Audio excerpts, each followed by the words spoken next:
School on Shelbyville Road will not have in-person classes today. St. Matthews police say it's because a threat was made to the school. Chief Barry Wilkerson says out of an abundance of caution, students will be doing online classes today. The St. Matthews Police Department is investigating that threat. Despite being found guilty by the Ethics Commission for violating his position, Republican Metro Council member Anthony Piagentini will keep his elected seat.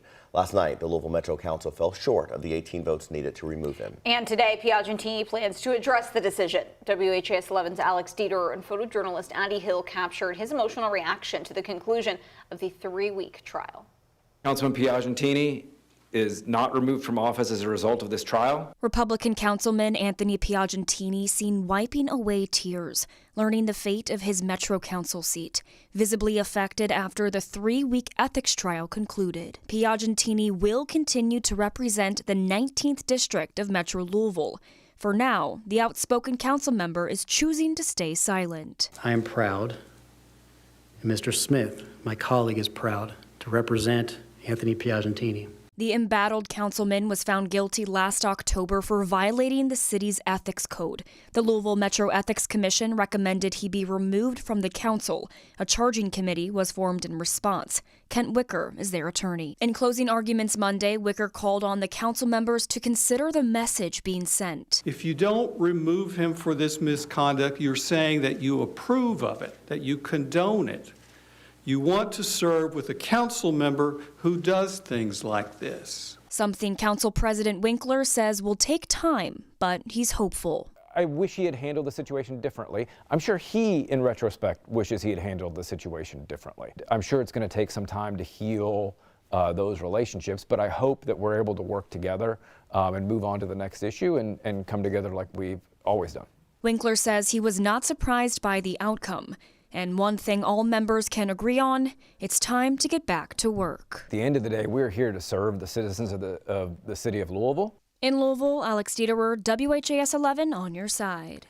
Piagentini plans to give his statement this morning at 9 at City Hall. WHAS11 will be there and bring you updates online at WHAS11.com and on air at noon. Taking a bit of a closer look here, the beneficiary of Piagentini's ethics violations, the Healthcare CEO Council, was eventually stripped of the $40 million in American Rescue Plan funding it received. Mayor Craig Greenberg gave the money to other organizations. $16 million was split between Metro United Way, AMPT, the Louisville Urban League, and the University of Louisville. $24 million was put into parks and libraries. A judge has released a former bishop charged with arson without requiring him to pay any bond. Jonathan Mullins faced a judge yesterday after being charged for a church fire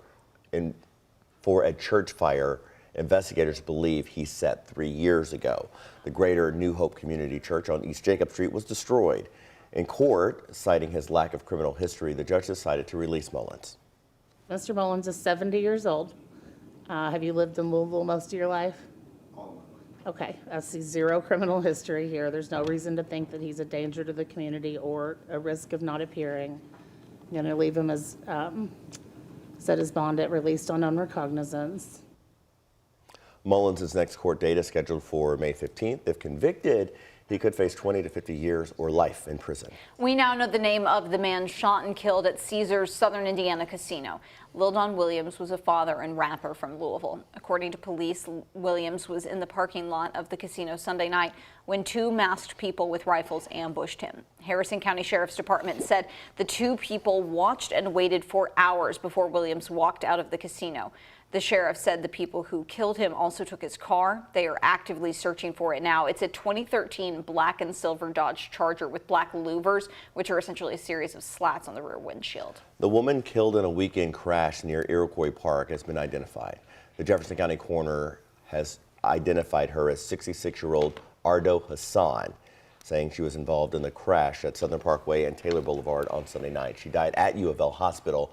Metro Police said the crash happened when Alexandria Tello sped through a red light and crashed into the car Hassan was in. Officers found alcohol containers in Tello's car and said she failed a field sobriety test. She pleaded not guilty to several charges in court yesterday, including murder and DUI. She's being held on a $500,000 bond and is expected back in court on March 26th.